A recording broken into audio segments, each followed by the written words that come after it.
우리가 가족에 관한 말씀을 읽었습니다. 계속해서 우리가 하나님이 우리에게 주신 권세에 관한 말씀을 전하고 있는데, 오늘은 그 권세를 우리 가정 안에서 잘 세우고 그 권세로 말미암아 하나님 주신 그 권세로 가정을 세우고 또 가정을 영적으로 보호하는 역할을 해야 되는데요. 그런 부분을 좀 함께 나누려고 하는데, 오늘 말씀을 듣기 전에 559장을 찬송을 한번 부르고 말씀을 나누도록 하겠습니다. 이따 말씀 나누고 기도하기 전에 이 찬송을 또 부를 건데, 먼저 찬송을 부르겠습니다. 여러분이 잘 아는 사철의 봄바람 불어있고 하는 이 찬송가인데, 좋아하고 더 잘 알지만 우리 가정이 이렇게 되지 못한 부분이 많아서 오늘 함께 부르면서 저와 여러분의 가정을 좀 이렇게 세워가기를 소망하면서 같이 부릅시다.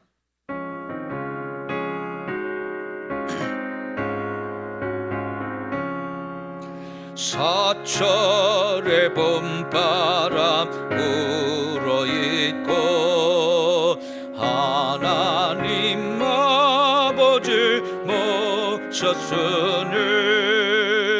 믿음의 반석도 든든하다. 우리 집 즐거운 동산이라. 고마워라 임마누엘, 예수만 섬기는 우리 집. 고마워라 임마누엘, 복되고 즐거운 하루하루. 어버이 우리를 고이시고 동기들 사랑에 뭉쳐있고 기쁨과 소름도 같이 하니 한간의 초가도 천국이라. 고마워라 임마누엘, 예수만 섬기는 우리 집. 고마워라 임마누엘, 복되고 즐거운 하루하루. 아침과 저녁에 수고하여 다같이 일하는 온 식구가 한 상에 둘러서 먹고 마셔. 여기가 우리의 낙원이라. 고마워라 임마누엘, 예수만 섬기는 우리 집. 고마워라 임마누엘, 복되고 즐거운 하루하루. 아멘. 자, 여러분, 에베소 5장 22절부터 가족 안에서 남편이 아내에게 어떻게 해야 될지, 또 아내가 남편에게 어떻게 해야 되는지, 부모가 자녀에게 어떻게 하고 또 자녀가 부모에게 어떻게 해야 되는지를 가르쳐주는 말씀들이 있고요.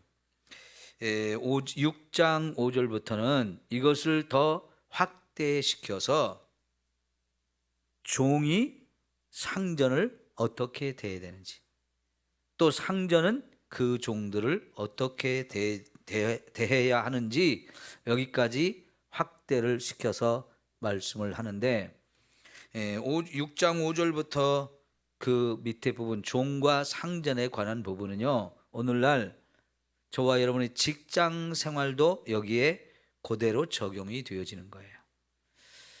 자, 여기서 제일 먼저 22절에 아내들이여 하면서 자기 남편에게 복종하기를 주께 하듯 하라라고 말씀을 하셔요. 자, 이 말씀을 좀 먼저 생각해 봐야 되는데, 왜 아내들에게 남편에게 복종하라는 말씀을 할까요? 반대로 뒤집어서 남편이 아내에게 복종하라고 하면 됩니까? 안 됩니까? 성경은 그걸 우리에게 가르치지 않아요. 아내들에게 남편에게 복종하라고 가르쳐요. 왜 그러느냐? 그 23절에 보면 그 이유를 우리에게 가르쳐 주는데요. 이는 남편이 아내의 머리됨이, 남편은 아내의 머리라는 겁니다. 그리스도께서 교회의 머리됨과 같음이니 그가 바로 몸의 구주시니라 라고 말씀을 가르쳐요. 자, 여러분, 남편은 아내의 머리가 된다. 이건 뭘 말하냐면 가정 안에 하나님께서 남편을 지도자로 세웠다는 뜻입니다. 머리라고 하는 것은 지도예요, 지도. 권세를 주셨다는 거예요. 지금까지 우리가 계속 금요일 저녁마다 나누는 이 권세에 관한 말씀을 가정에 적용해서 지금 가르치는 이야기인데요. 왜 아내가 남편에게 복종해야 되느냐? 하나님께서 남편에게 그 가정의 머리로 세우시면서 리더십을 주시고 권세를 주셨기 때문에 아내는 당연히 그 권세를 보면서 복종을 하라 그랬어요. 그러면 여러분, 이것이 더 확대돼서 6장 1절에서 자녀들에게 너희 부모에게 순종하라는 말로 그대로 또 연결이 되어지는 거예요. 왜 자녀는 부모에게 순종해야 됩니까? 남편만이 아니라 아내에게도, 어머니에게도, 아버지만 아니라 어머니에게도 자녀들은 순종해야 된다는 말씀을 가르쳐요. 왜냐하면 그 자녀들에게 있어서 부모는 하나님이 세우신 권세를 가지신 분들이에요. 그래서 당연히 자녀가 부모에게 순종하라고 가르쳤고요. 또 이제 6장 5절에 가면 종들아 두려워하고 떨며 성실한 마음으로 육체의 상전에게 뭘 하라? 순종하라는 말을 해요. 종과 주인 관계, 또 직장에서 아랫사람과 윗사람의 관계에서 하나님이 그 윗사람에게 권세를 주셨기 때문에 그것을 우리가 잘 인정하고 순종할 줄 알아야 된다는 것을 말씀하고 있어요. 이것은 하나님께서 가정 안에서도 권세를 준 사람이 있다는 거예요. 그리고 그 권세를 가정 안에서 인정하며 그 권세 앞에 우리가 순종하고 복종해야 된다라고 말씀을 하시는 겁니다. 여러분, 하나님을 어떤 분이라고 여러 가지 표현하는 방식이 많은데요, 그 중에 하나가 뭐냐면 하나님은 질서의 하나님이다. 따라할까요? 하나님은 질서의 하나님이다. 네, 여러분 많이 들어보셨죠? 그래요. 하나님은 질서의 하나님이에요. 그래서 우리가 이 권세라고 하는 걸 놓고 하나님과 이 세상 모든 하나님이 주신 만물을 놓고 봤을 때 최고의 권세를 가지신 분은 하나님이세요. 그리고 그 다음에 누구를 세웠어요? 사람을 세웠잖아요. 그래서 하나님이 온 세상 만물을 만드실 때 마지막으로 인간을 만들면서 하나님의 형상을 주셔서 사람이 하나님을 닮은 존재로 창조하셨는데, 그 이유가 뭐라고 그러냐면 하나님이 지은 모든 만물을 인간에게 맡겨서 그 인간이 그 모든 만물을 다스리고 관리하고 이렇게 하라고 사람에게 권세를 주셨어요. 그 권세는 모든 만물 위에 세워진 권세이고 하나님 아래에 세워진 권세예요. 그래서 여러분, 영적 존재인 천사들조차도 사람을 섬기게 하기 위해서 만들어 주셨다고. 그래서 천사가 오히려 사람보다도 더 아래에 있는 존재라고 말씀을 드렸잖아요. 그런데 사탄의 유혹 앞에서 인간이 범죄함으로 인해서 하나님 주셨던 그 권세가 깨졌어요. 우리 인간에게 주신 그 권세를 스스로 깨트려 가지고 결국은 사탄에게 복종하는 자가 되었다고 말씀드렸잖아요.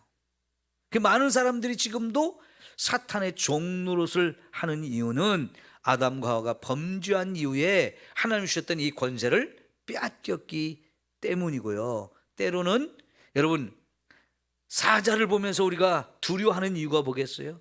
그 권세를 우리가 빼앗겼기 때문에 사자가 인간 앞에 복종하고 순종해야 되는데 이제는 그 사자를 사람이 두려워하는 그 상태가 되어버린 거예요. 왜? 죄가 그만큼 저와 여러분에게 이 권세를 깨트렸기 때문에 그렇습니다. 그런데 예수님이 저와 여러분을 구원해 주심으로 인해서 이제는 우리가 사탄을 결박하고 내칠 수 있는 권세를 다시 찾아주셨어요. 그거는 사탄보다 이제 우리가 더 하나님 주신 권세로 높은 자리에 있게 세워주신 거죠.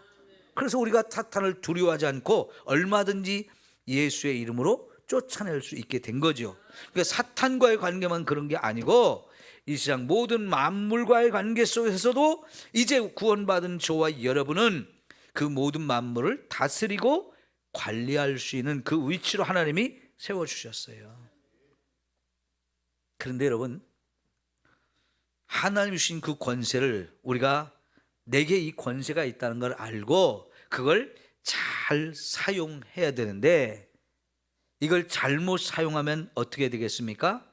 그 권세를 가지고 억압하고 착취하고 학대하는 쪽으로 가면 이거는 진짜 잘못하는 거예요.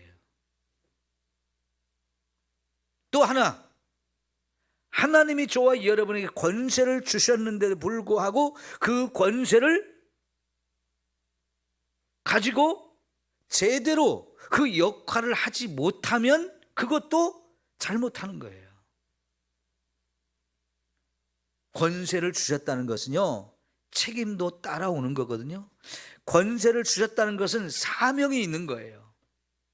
그 권세를 가지고 우리가 해야 될 일이 있기 때문에 그 권세를 주신 거예요. 그러면 여러분, 남편을 아내의 머리로 세우고 가정의 머리로 세웠다고 하면 그 남편이 해야 될 일이 뭐예요? 가정을 잘 세워가는 거예요. 그리고 그 가정을 악한 영들의 공격이나 외부의 위험으로부터 잘 지키는 거, 그게 남편이 해야 될 일이라는 거예요. 근데 여러분, 한 가지 질문을 할게요. 예전에는 거실이 없었어요. 그러죠? 우리 집 구조가.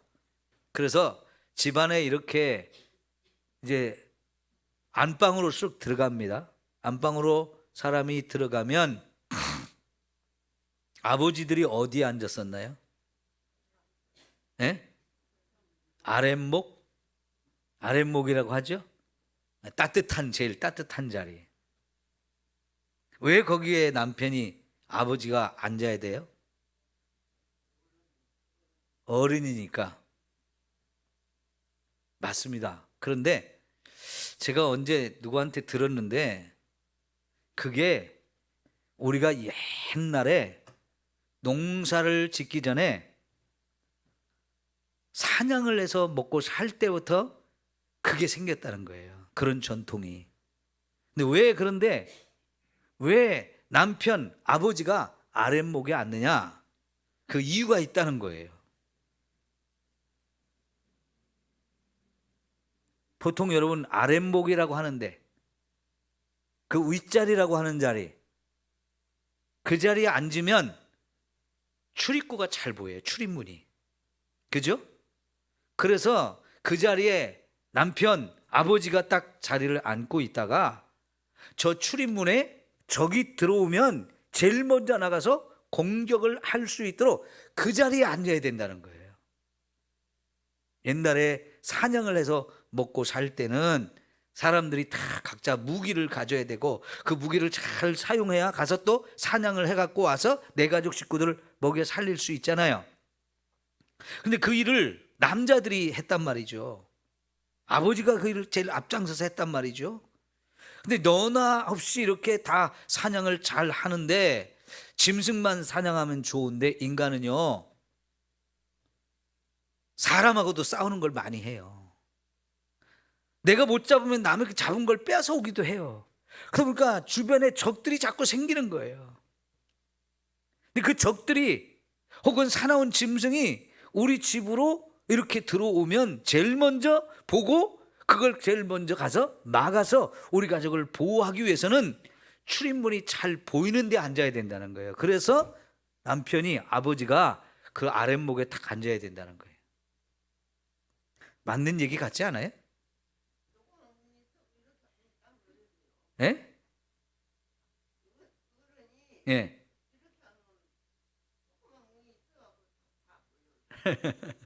그러니까 여러분, 왜 이런 말씀을 드리냐면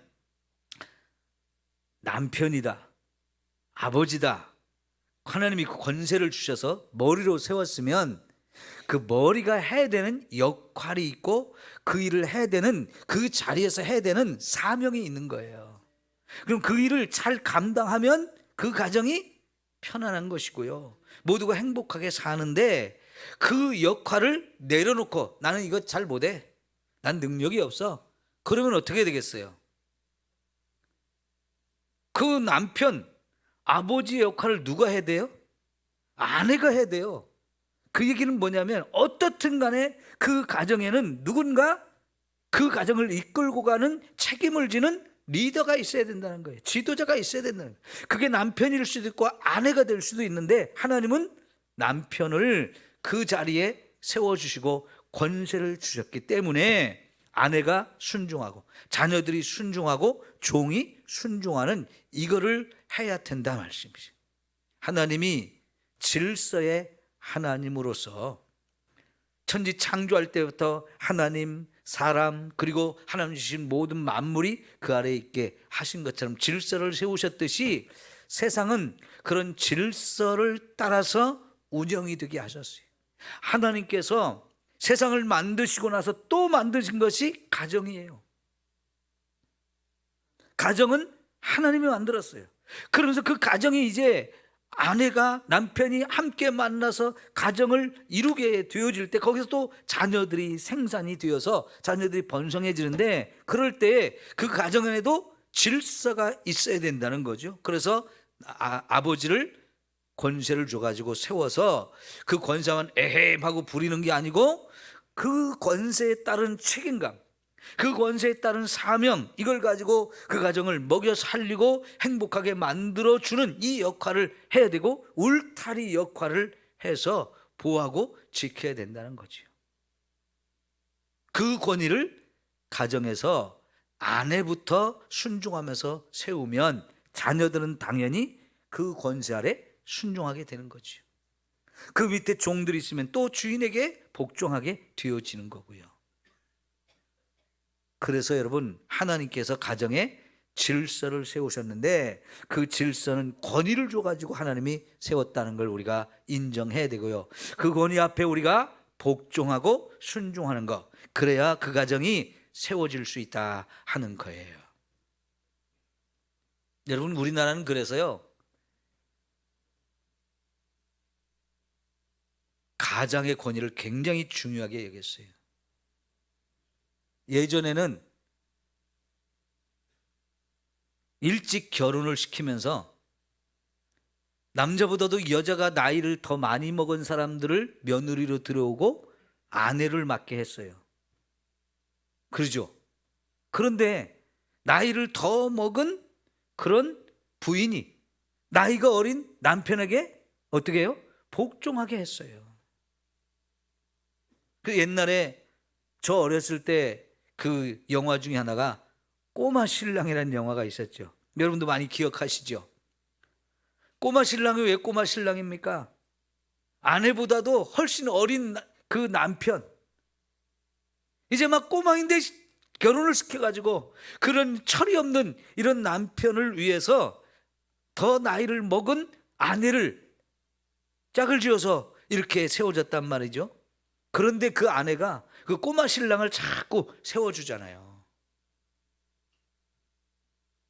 그럴 때 가정이 질서가 세워져서 그 가정이 건강하게 세워지는 건데, 우리가 하나님을 모르던 시대에도 그런 가정의 원리를 가지고 우리나라가 살았다는 것은 참 감사한 일이에요. 그런데 여러분, 요즘 어떻게 됐어요? 그 권세를 인정하지 않는 시대가 됐죠. 그 권세를 다 허물어 버리고 깨트려 버리는 시대가 되었어요. 저는 여러분, 노무현 대통령이 훌륭한 게 참 많았는데 그 노무현 대통령이 정말 잘못한 게 하나 있어요. 권위주의를 청산한다고 하면서 권위를 깨트려 버렸어요. 그때부터 우리나라에 급격히 권위가 깨어지는 이런 현상들이 사회 곳곳에서 엄청나게 벌어졌어요. 저는 노무현 대통령이 참 잘못한 거라고, 정말 잘못한 거라고 생각을 하는데, 여러분, 최근에 서울의 서희초등학교 교사가 극단적 선택을 해가지고 죽은 사건이 있어가지고 진짜 전 국민적으로 이 문제에 대해서 관심을 갖고 이 문제가 앞으로 잘 좀 문제를 해결하는 그런 기회가 돼야 된다고 이렇게 얘기를 하거든요. 그 문제가 뭡니까? 선생님들의 권위를 다 깨트렸다는 거였어요. 선생님들의 권위가 다 깨져가지고 학교에서 선생님들이 정말 설 자리가 없고 그 역할을 감당하기 너무나 어려운 상황까지 지금 우리 사회가 심각하게 권위가 깨졌어요. 그 권위가 깨어진 이유가 뭡니까? 크게 두 가지로 볼 수 있는데요. 하나는 학생들의 인권을 존중해 준다고 하면서 학생 인권 조례라는 걸 만들고 아동 학대 금지법 이런 것들을 만들었는데, 물론 그런 법이 만들어지기까지는 어린 아이들의 인권이 그만큼 보장되지 못하고 지켜지지 못하고 학대를 당하는 부분들이 많이 있었기 때문에 이런 법이 만들어졌다는 건 인정합니다. 그런데 그게 너무 지나쳐서요, 부모와 선생님들의 권위를 너무나 허물어 버리는 쪽으로 갔어요. 그러니까 여러분, 요즘 아이들이 집에서나 학교에서나 선생님들이 꾸중을 하거나 책망을 하거나 벌을 내리거나 이러면요, 학생들한테 부모를 고발하고 선생님들을 고발하라고 가르치는 세상이 되다 보니까 아이들이요, 전혀 부모의 말도 안 듣고 선생님들의 말을 안 듣고 어른들의 말을 안 듣는 시대가 됐어요. 아니 여러분, 어떻게 학생들이 선생님을 고발하고 부모를 고발합니까? 이걸 학교에서 가르치다니요. 말이 돼요, 안 돼요? 여러분, 예전에 우리 어르신들이 하는 말씀 중에 어린 손자를 너무 귀여워하면 그 어린 손자가 할아버지의 뭘 붙잡는다고 그랬어요? 수염을 잡는다고 그랬죠? 지금 그 상황이 되어진 거예요. 할아버지가 손자를 볼 때는 너무 이쁘고 귀엽고 사랑스럽잖아요. 그러니까 오냐 오냐 이쁘다 이쁘다 하면서 자꾸 무릎에 앉히고 막 사랑해주고, 그런데 이 손자가 할아버지가 자기를 사랑하는 것을 느끼면서 버릇이 없어지는 거죠. 그 버릇이 없어서 결국은 할아버지 수염을 잡고 장난을 치는 거예요. 할아버지 수염이라는 게 뭡니까? 할아버지의 권세의 상징 중에 하나거든요. 그거는요, 사랑받는 이 손자가 할아버지의 권세를 무너뜨리고 버릇없는 자가 되어지고 이게 엉망이 되어졌다는 걸 말하는데, 지금 우리나라가 그 꼴이 됐어요. 또 하나 그 이유가 뭐냐? 부모가 자녀들에게 그냥 잘한다 잘한다 오냐 오냐 해주면서 버릇없이 가르쳐가지고 이제는요, 부모의 말을 안 듣고 선생님 말을 안 들어요. 오히려 선생님을 때리고 아이가 부모님을 때리고 욕하는 그런 세상이 되어버렸어요. 여러분, 그 TV에서 금쪽 같은 내 새끼라는 프로그램에 나오는 아이들 대부분 문제 아들인데, 아이들이 너무 힘들어서 그 TV를 보면서 자기도 좀 상담을 해달라고 아이들이 신청하는 경우가 많대요, 요새. 근데 그 사실 이야기를 잘 들어보면 부모가 아이들을 잘못 가르쳐서 아이도 힘들고 부모도 힘들고 학교에서 선생님도 힘들고 친구들도 힘든 이런 상황까지 돼버리는 거예요. 문제의 원인이 어디서 시작되느냐? 가정에서 시작됐어요. 부모가 권세를 가지고 아이들이 안 되는 것도 가르쳐야 되고 해서는 안 되는 것도 가르쳐야 되고, 그러면서 어른을 존중할 줄도 알고 섬길 줄도 알고 순종하는 걸 배워야 되는데, 무조건 아이들이 하고 싶은 대로 다 해주고 갖고 싶은 거 다 갖게 해주고 그냥 언제든지 잘못해도 잘했다고 인정해주고 이러다 보니까 정말 잘잘못이 무엇인지도 분별을 못하고요, 옳고 그른 것도 분별을 못하고 해서는 안 되는 것이 있다는 걸 몰라요. 그러니까 지 멋대로가 돼버린 거예요. 자기가 왕이고 자기 마음대로 안 되면 그냥 욕하고 때리고 막 폭력을 휘두르고 함부로 버릇없는 이런 짓을 하는 아이들이 너무나 많아지는 거죠. 결국은 누가 제일 힘드냐? 자기 자신이 힘들어요. 아이들이 힘들어요.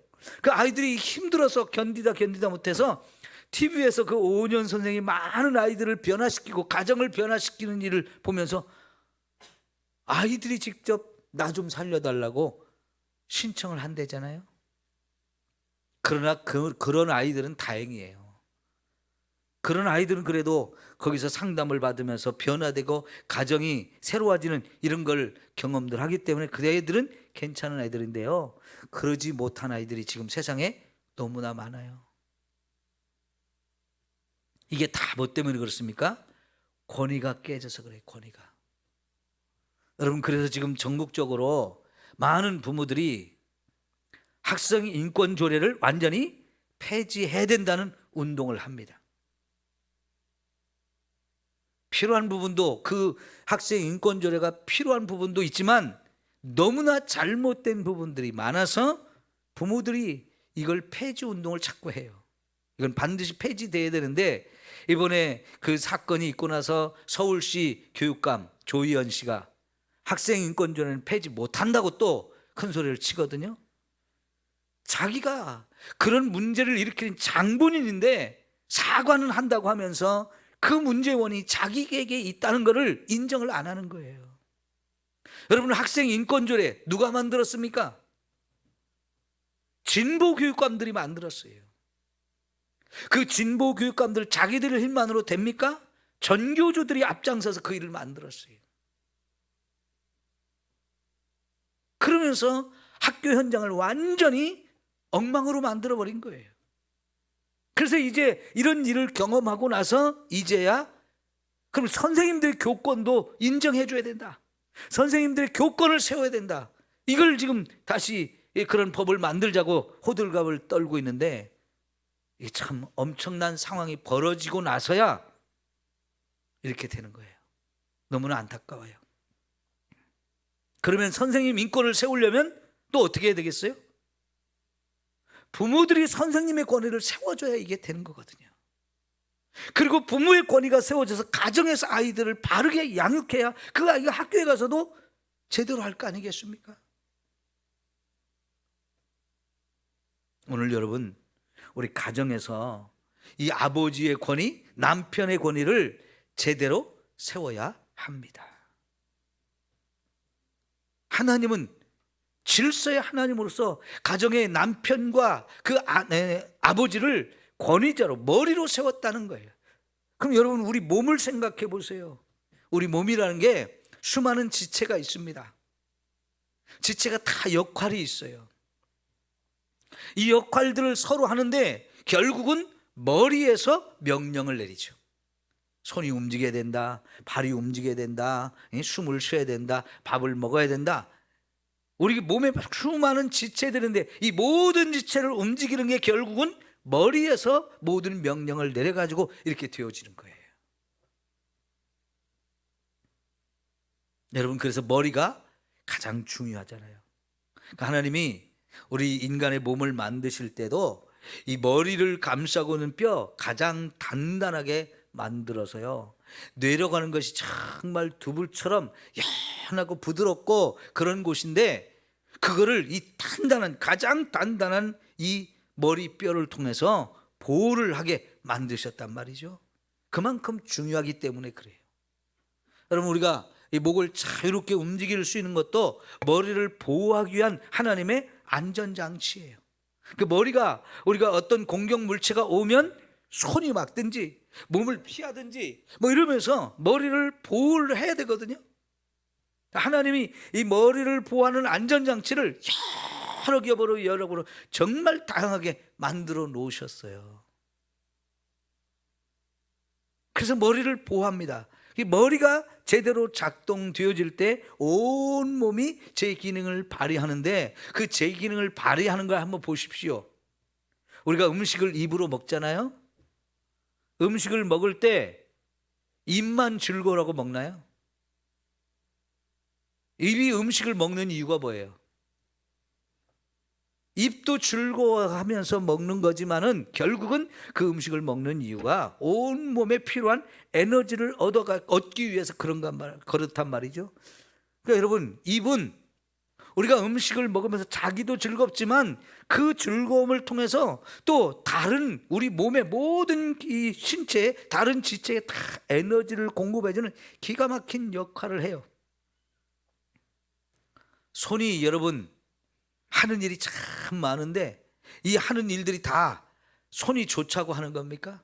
내 손은 일하면 일할수록 손이 거칠어지고 뼈마디가 굵어지고 또 뼈마디가 막 틀어지고 이런 온갖 고통들이 오거든요. 그런데 여러분, 그 손으로 정말 많은 일을 해요. 왜요? 그 손이 움직여져야 내 몸이 다양하게 그 도움을 받을 수 있기 때문에 그런 거죠.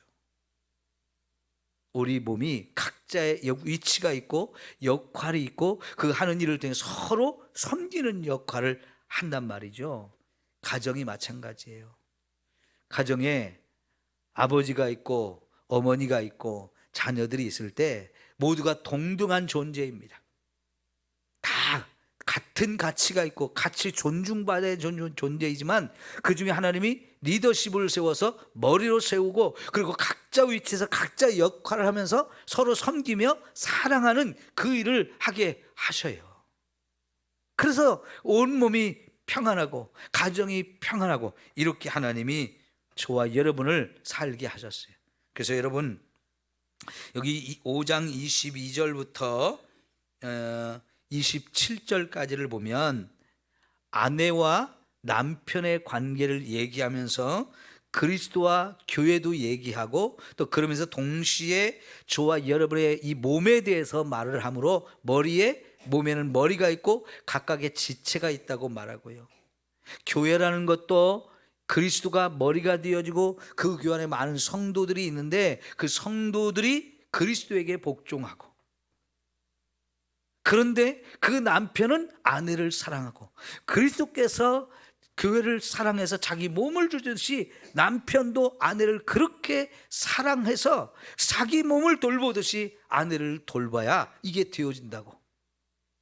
그리고 몸에서 머리가 모든 몸이 움직여지도록 하는데 그 몸의 모든 지체들이 서로 이렇게 사랑으로 섬김으로 인해서 그 몸이 깨끗하게 건강하게 유지되어 나가듯이 이 세 가지를 함께 묶어서 한 가지로 얘기를 해요. 가정에서 남편과 아내, 교회에서 그리스도와 교회의 관계, 그리고 우리 몸에서 몸과 머리와 몸의 각각의 지체, 이 세 가지가 다 같은 원리로 운영되어진다는 것을 우리에게 말씀하시는 거죠. 자, 여기서 제일 먼저 강조하는 것은 권위를 인정하라는 거예요. 여러분, 특별히 우리 아내들이요, 남편에게 항상 복종하시기를 바랍니다. 그렇게 해야 자녀들도 아버지에게 복종을 해요. 그런데 남편이 또 해야 될 일은 사랑하라는 거예요. 사랑하라는 거. 남편은 애헴하고 복종을 받기만 하고 사랑을 안 하면 그거는 잘못된 남편이에요. 옛날에 우리가 가부장적인 이런 문화 속에서 살았을 때 남편이 아내를 사랑하는 걸 잘 못했어요. 그게 문제였어요. 가부장의 남편의 권위를 세워주고 인정해주는 건 참 잘했는데 그 남편이 아내와 자식들을 사랑하는 것은 너무 못했어요. 그 부분은 정말 바뀌어야 되고 성경 말씀을 통해서 배워서 남편들이 정말 그 사랑하는, 아내를 사랑하고 자녀들을 사랑하는 이 역할 정말 잘 감당해야 돼요. 무조건 대접만 받고 나는 좋으니까. 남편들이 얼마나 이기적인지 아세요? 자기만 편하려고 그래요. 자기만. 여러분, 농사 짓는 집에서 하루 종일 밭이나 논에 나가서 일을 할 때 남자만 일해요? 여자도 같이 일해요? 여자도 같이 일합니다. 어떤 면에서는요, 남자보다도 여자가 일을 훨씬 더 많이 하는 경우를 많이 봐요. 근데 일을 마치고 저녁에 돌아와요. 집에 와서 남편은 씻고 방에 가서 쉬고 있으면 아내는 뭐예요? 자기도 쉬어야 되는데 밥하고 빨래하고, 그리고는 온 식구들 다 먹게 하고요, 자식들까지 또 다 씻게 되고요. 이러면서 집에 돌아와서도 아내는 쉬지 못하는데 남편은 쉬어요. 굉장히 남편들이 이기적이에요. 자기밖에 몰라요. 그래서 요즘에 엄마들이 아들들한테 결혼하기 전에 뭘 가르쳐요? 저녁에 퇴근하면 밥도 하고 빨래도 하고 청소도 해라. 이거 가르치잖아요. 가르쳐요? 안 가르쳐요? 안 가르치면 그 아들 이혼당합니다. 그 아들 구박받아요. 사랑 못 받아요. 그 가정 평안하지 못해요. 이게 성경적인 원리예요. 같이 해야 돼요. 아내를 사랑할 사람은 남편이에요. 정말로 아내를 사랑할 사람이 남편이에요. 집에 있는 아내는 내 거고 밖에는 또 다른 여자들이 있으니까 거기 가서 자기 사랑을 쏟아놓고는 인간이 있어요. 집에 있는 마누라는 내가 손 안 대도 나한테 복종 잘하니까 상관도 안 하고 그냥 밖에 돌아다니면 딴 여자를 사랑하고 다니는 인간들이 있어요. 그건 제일 어리석은 사람들이에요. 근데 그 사랑이라고 하는 역할을 잘 못하면 가정이 다 불행해져요. 지난 시대에 그런 남자들이 참 많았거든요. 정말 아내는 남편이 가장 사랑해서 뭐까지 해야 되냐? 자기 몸을 줘야 된다. 자기 몸. 그건 마치 그리스도께서 교회를 사랑해서 교회를 위해서 자기 몸을 주듯이 남편은 아내를 위해서, 가족을 위해서 자기 몸을 희생시켜서라도 그 가정을 사랑하고 모든 식구들이 행복하게 평안하게 이렇게 사랑받으며 살 수 있도록 해야 된다는 거예요. 건강한 사람들은요, 생각이 건강한 사람들은 내 가족을 위해서는 목숨을 걸고 모든 일을 합니다. 책임을 지는 거죠. 사명을 느끼고요, 자기 책임감을 느끼고 내 목숨을 다해서라도 내 가족 먹여 살리고 그들을 안전하게 보호하고 사랑받으며 행복하게 살게 하기 위해서 자기 생명을 내겁니다. 그게 정말 잘하는 거고요. 그 일을 하라고 남편을 세워주고 남편을, 아버지를 세워준 거예요.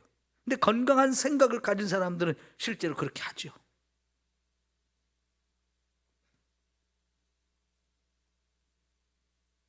예전에 우리 부모들이 우리를 다 그렇게 키워줬잖아요. 그죠? 몸이 부서져도 내 자식은 입에 먹을 걸 넣어주고, 내 자식은 좀 편안하게 옷 입혀주고, 학교 공부할 수 있도록 학교에서 정말 뼈가 부서지도록 일하시는 우리 부모님들, 왜 그렇게 했어요? 책임감을 느끼니까요. 사랑하니까요. 자기를 희생하면서 그렇게 했거든요. 참 그 기가 막힌 그 마음 자세 아니겠습니까? 근데 요즘 어때요? 젊은이들이 결혼하기 싫어하고, 결혼했어도 자식을 낳기 싫어하는 이 풍토가 어디서부터 온 거예요? 희생하기 싫은 겁니다.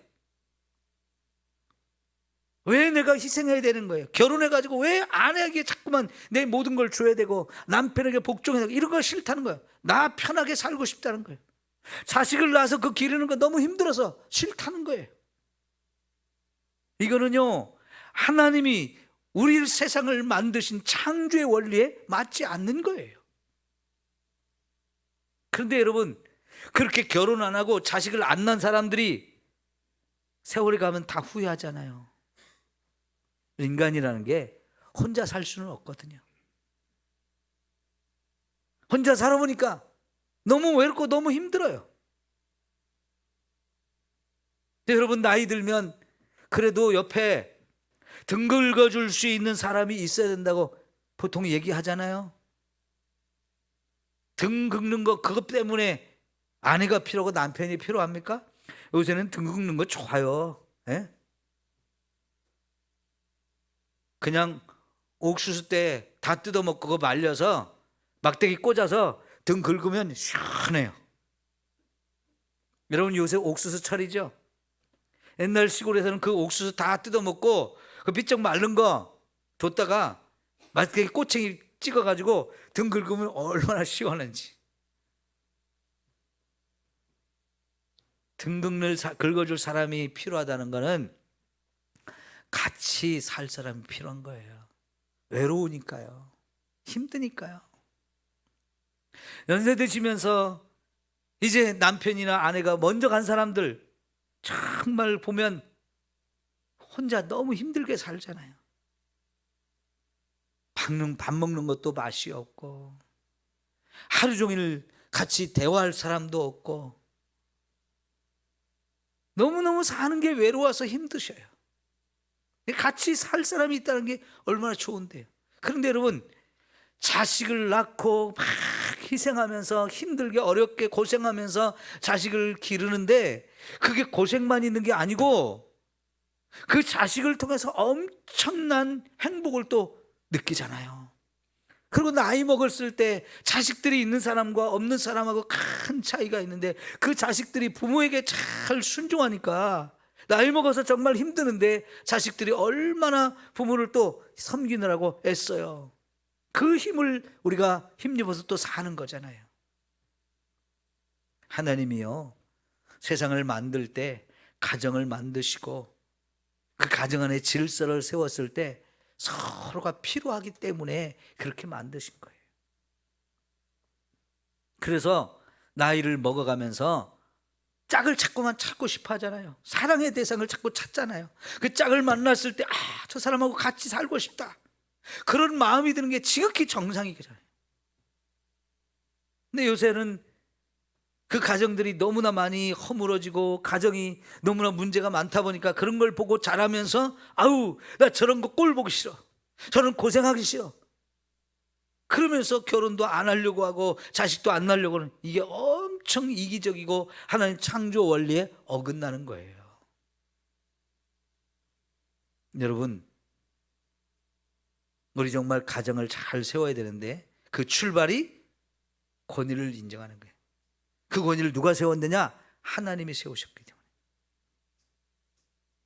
그리고 그 권위 앞에 복종하며, 또 권위를 가진 사람은 책임을 가지고 사명을 다해서 가족들 모두를 사랑해 줌으로 인해서 모두가 행복하게 살 수 있도록 해야 돼요.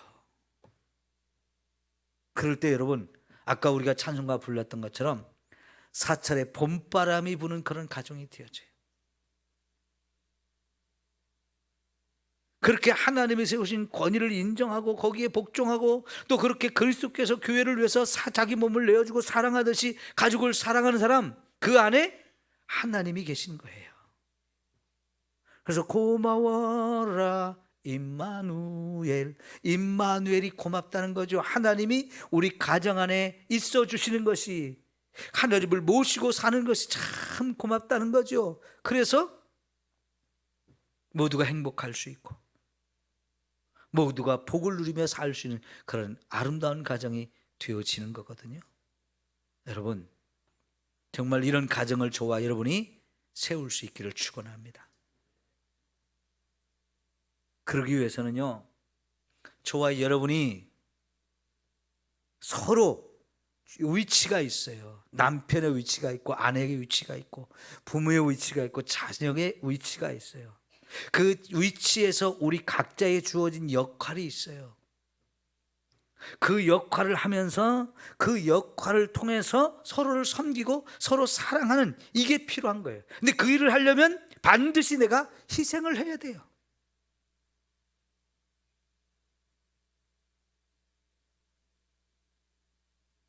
여러분, 요새 엄청 덥다 보니까 집에서 식사 때마다 부엌에서 불 켜는 것만 해도 참 그 힘든 거거든요.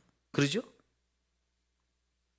근데 그 일을 하는 사람이 있어요. 먹고 살잖아요. 우리가 하루 세끼 밥을 먹어야 되는데 누군가는 더운 거 참으면서 땀 흘리면서 희생을 내서 음식을 만들어야 같이 온 가족이 먹을 수 있어요.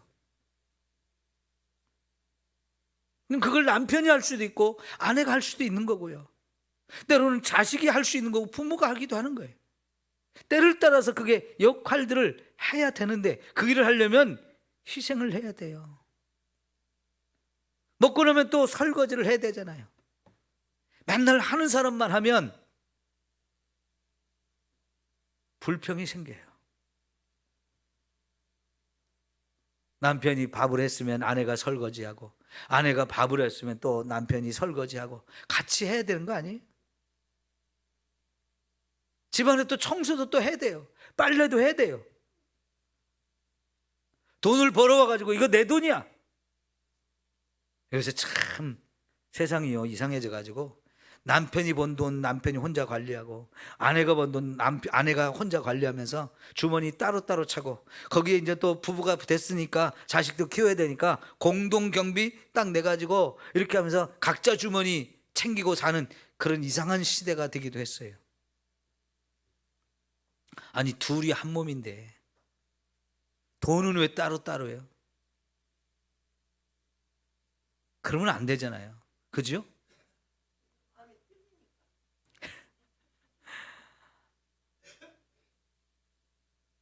요즘요 참 세상이 잘못 가는 것 중에 하나,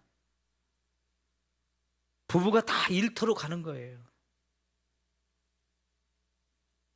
돈이 많이 필요해서 혼자 벌어갖고는 부족하니까 같이 벌어야 된다고 맞벌이 부부를 하는데 결국은 거기서 자녀 교육이 문제가 생겨요. 자녀들은요 부모의 사랑을 덜 받아요. 그래도 집에 있으면서 자녀들과 함께 시간도 보내고 가르칠 거 가르치고 사랑 쏟아부으면서 자녀들이 사랑의 부족함이 없이 이렇게 살 수 있도록 그런 분위기가 되는데, 아내도 그 역할을 하던 아내가 일터로 가니까요 자녀들은 하루 종일 방치할 수 없으니까 계속 학원으로 돌려요. 애들은 뭐 공부하는 기계입니까? 우리나라 부모들 자녀들 너무 공부해 막 그냥 공부해라 공부하면서 쉬지 못하고 그냥 학원으로 뺑뺑이 돌게 하는 거, 진짜 이거 불행한 거예요. 아이들 너무 불행해요. 그러니까 또 사랑을 못 해줬으니까 그걸 뭘로 보상해줘요? 물질로 자꾸 보상해주려고 그래요. 그리고 아이들이 하고 싶다는 거 다 해줘요. 그러다가 버릇이 없어지고 그러다가 말 안 듣는 존재가 되어지고 아이들의 인생을 망쳐놓는 게 사실은 맞벌이 부부를 하는 거예요. 저는 여러분의 자녀들이 그렇게 살지 않도록 하면 좋겠어요.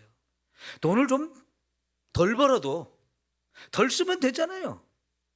그 자식들 막 자꾸 좋은 거 믿기고 좋은 거 입히고 좋은 학원 보내고 그래서 자꾸 좋은 대학 보내려고 하다 보니까 돈이 많이 필요하니까 너도 가서 벌어 자꾸 이러는데요. 굳이 그럴 필요 없어요. 자녀들한테 정말 필요한 건 뭡니까? 사랑이에요. 사랑. 그 사랑을 많이 먹고 자라면 좋은 대학 안 가도 행복하게 살 수 있어요. 여러분 솔직히 우리 자녀들 좋은 대학 가기를 원하면서 공부 엄청 시켰는데 좋은 대학 몇 명이나 갔어요? 헛돈 쓴 거예요. 헛수고 한 거고. 여러분 그 자식들이 커가지고 부모한테 나 좀 더 좋은 학원 보내주고 더 훌륭한 선생님 만나가지고 공부 좀 잘하게 해주지 왜 그거 안 해줬냐고 따지고 드는 그런 자녀들이 있나요? 여러분 자녀들도 안 그러잖아요. 그동안 우리 부모들이 다 나를 먹여 살리기 위해서 가르치기 위해서 정말 수고했다는 거 그거 아는 자식들 많아요. 그 좋은 데가 안 보내줬다고 그거 부모한테 항의하고 따지고 그러지 않아요. 그래도 그 자녀들이 다 밥벌이하고 먹고 살면서 나름대로 행복하게 살잖아요. 좋은 대학 나온 사람들 행복할 것 같아요? 제가 서울 쪽에서 보니까요, 좋은 대학 나고 좋은 직장 다니는 사람들 더 행복한 거 아니더라고요. 그렇게 살라고 하니까 더 고달퍼요. 왜 여러분의 자녀들이 객지 나가 있는 자녀들이 1년에 명절 때만 잠깐 집에 왔다 갑니까? 올 시간이 없어서 그래요. 피곤해요. 여러분 그 자녀들 키우느라고 가르치느라고 좋은 대학 가고 좋은 직장 가게 하려고 얼마나 고생을 많이 했어요.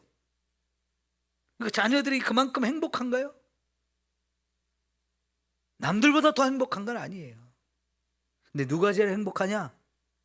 부모의 사랑을 가장 많이 받고 자란 아이들이 제일 행복해요. 난 우리 자녀들은 맞벌이 부부로 살지 않았으면 좋겠어요. 한 사람은 나가서 일해서 돈 벌어오고 한 사람은 자녀들 잘 사랑으로 돌보면서 이렇게 하는 거. 그게 경제적으로 넉넉하지는 못해도 사랑이 있고 행복이 있는 좋은 가정이 될 수 있어요. 근데 자꾸 국가적으로도 여자도 다 일을 해야 된다고 그래야 자기 뭐 이상을 실현하고 꿈을 실현하고 사회에서 인정받는 좋은 역할을 하면서 산다고. 여러분 사회에서 가장 큰 역할은 가정을 잘 행복하게 하고 자녀들을 잘 양육하는 것이 사회를 건강하게 만드는 거예요. 가정이 무너지니까 사회가 다 무너지는 거예요.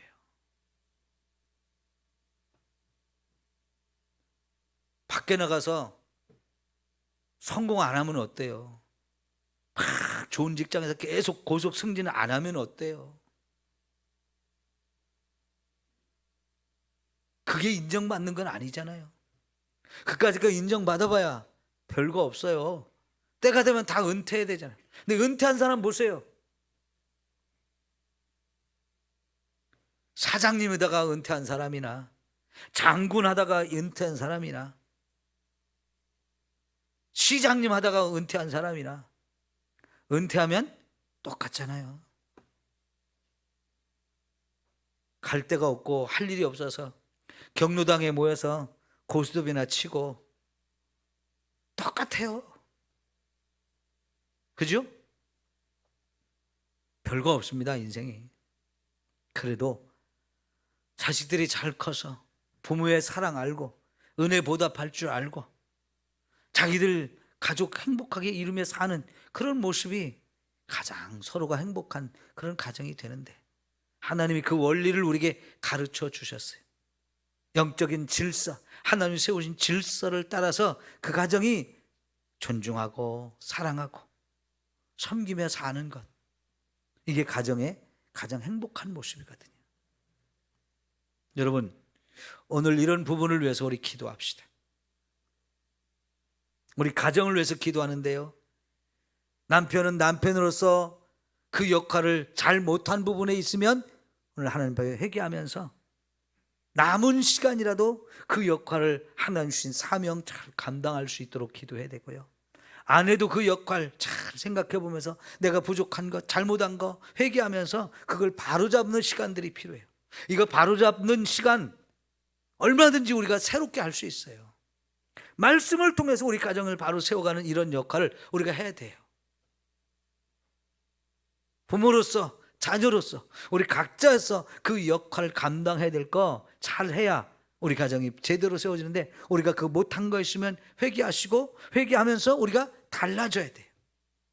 여러분, 그래서 남편이 아내에게 잘못한 거 있으면 잘못했다고, 내가 좀 바뀌고 싶다고, 나 용서해주고 내가 바뀔 수 있는 기회를 좀 달라고.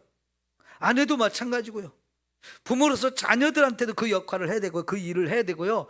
자녀들도 또한 부모에게 그런 말씀을 드리면서 정말 내가 먼저 변하면 온 가정이 다 변합니다. 내가 먼저 변하는 게 필요해요. 근데 부부싸움 가장 많이 하는 게 뭐냐면 너 때문에 그렇다는 거예요.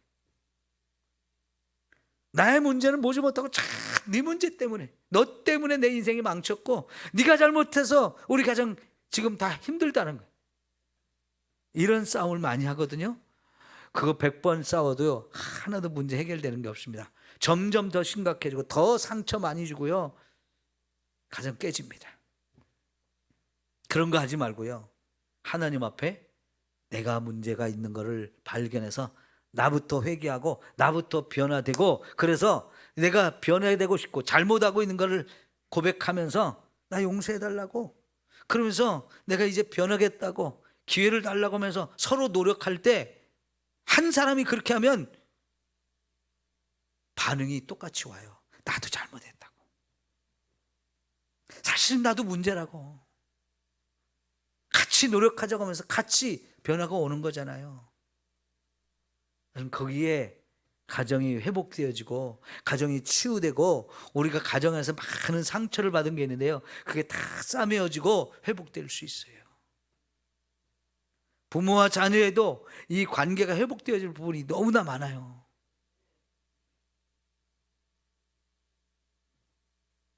여러분, 이 부분을 놓고 우리 함께 오늘 기도하면서 우리 가정을 바로 세워갈 수 있기를 바랍니다. 기도합시다.